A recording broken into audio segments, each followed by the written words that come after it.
It was 1992 and I was 12 years old. My Aunt Evelyn loved to bring me to Radio City every year to see the Rockettes. New York City was one of the most amazing places that I had ever seen in my life. So much so that, after coming here for a few years to see the Rockettes, I, confessed that I'm going to move to New York City one day. And my family was like, yeah, okay, Renee.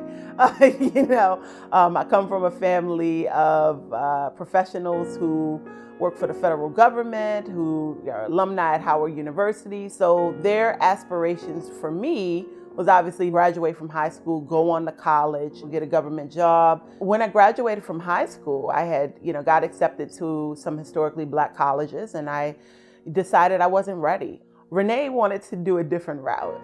I wanted to come to New York and be a journalist. That was my dream. And one day I just woke up and decided I'm going to New York. I didn't tell anyone.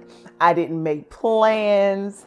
I jumped in a car and I came to New York City with really no direction of what I was going to do once I got here. I just wanted to be here. I went to Hot 97. I went to different radio stations, just trying to get a door open to be this freelance personality. I mean, if I had to clean the toilet, I would have cleaned it. And they were kind of like, who's this person? I mean, I was 19 years old. I was eager, but I didn't have the credentials. Just saying I want to be in radio or I want to be a journalist is not enough. I instantly found myself in a position where I had no money. I had no place of employment and I was roaming New York City. I found myself, sleeping in that car. I used to sleep under the Whitestone Bridge. It used to be nothing but work trucks at night. And I would sleep there because I felt safe, that no one would just walk up on me and do something as a young female. It was great for a couple of weeks until you get tickets on your car. And if anyone has been to New York City, they know that the traffic police are notorious for issuing any and every ticket they can. So I found myself sleeping on the A train. I would wash up in gas station bathrooms. No one knew that I was homeless. I was a minimalist, so I took just the bare necessities with me. There were days where I had to make a decision. I have $1 in my pocket. Do I buy a 50-cent tropical fantasy and a Little Debbie snack, or do I save it to get on the subway? That was my reality. And some people would say, well, why wouldn't you just go home? And when you have a desire to do something and there's a purpose and a calling on your life, you won't take the easy way out. You'll do what you need to do to make that happen. And that's exactly what I did. Was it easy? No.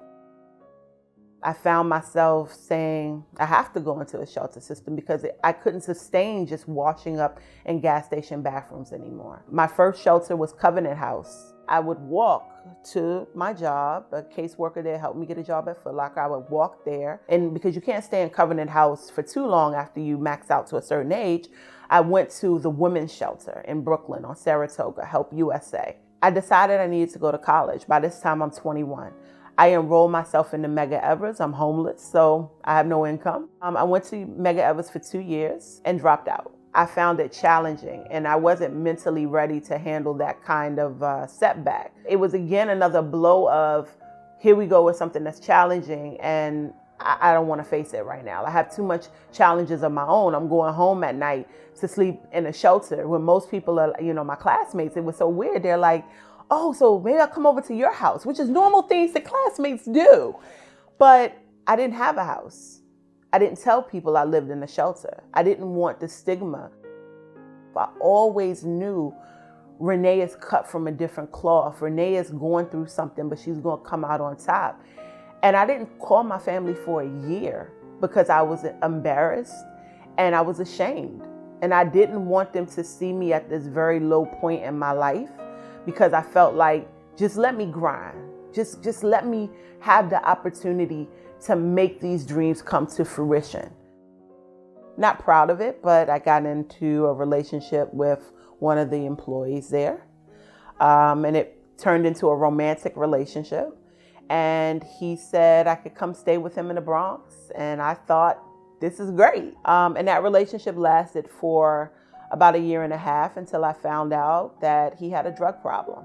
Luckily, I had a coworker who let me stay at her house, Polo Grounds in Harlem, which is not the best places either. And my coworker was an alcoholic, which I didn't know. I didn't know my coworker was an alcoholic until I started living with her. So I stayed with her for a week because she would literally come home after work and drink a bottle of liquor, and it was toxic, and I couldn't live there. So again, I'm back in the situation of where am I gonna live? Luckily, I was working. I was able to get a room. I was fortunate, and I grew, and as I became older, I wanted better jobs. You know, I'm so grateful for the opportunities that my past employers have given me to excel and to upgrade my resume and my skill sets. And so I applied for a federal government position. The position would have paid me $85,000 as an executive assistant. And they said, we love you, but you don't have a college degree. So we can't proceed any further with your resume and application. I don't feel defeated often, but I felt defeated then. I went online spring of last year. I'm looking for colleges, so I went through a list of colleges. NYU has always been one of the colleges and universities that I dreamed of going to. NYU, Columbia, and Rutgers. I didn't look at them this time around in my 30s because I couldn't afford it. I'm a long way from tropical fantasy and Little Debbie snacks, but there are times where I go to work and I don't have money to eat. I was broken. Like I felt like, I know I need this education. I know it's important for me to go to school. I have so many skills and I have over 20 years of work experience, but I'm never going to get past the threshold of that 50,000 and under bracket, no matter how good I am, without a piece of paper. So I literally took a whim and typed in tuition-free school, like, yeah, this doesn't exist. And University of the People comes up. And I'm looking like I'm being punked. This isn't real. What do you mean tuition-free? It's impossible. So I go on University of People's website and I start looking. Oh, the website looks legit. I check down at the bottom of it and say, oh, the copyright on it is legit. It's the right year. You know, that's how you check. And I decided to send an email. And they were very responsive and they said, this isn't a scam. They told me that they were accredited. I did my due diligence in making sure that that accreditation was true. And then after talking with a few advisors, you know, asked them what I needed, and all of this information was on the website. I went through the course catalog, you know, the courses mashed up, and I couldn't believe it. And by way of one of the representatives at the school, I was able to even meet President Rashif and have breakfast with him before my first term started. So I was able to sit down with him and ask him questions about why he started this school. And I really got a sense that he cared about the students and the quality of the education, and that it should be affordable, and that people like me shouldn't have to sell their soul to go to college and to better their life. And so I made the decision to go ahead and apply, and I was accepted. Actually, I got my acceptance letter on Thanksgiving Day, and I did my first term. I made the dean's list with a 3.83. I'm on my second term there, and I am on my way to my business administration degree.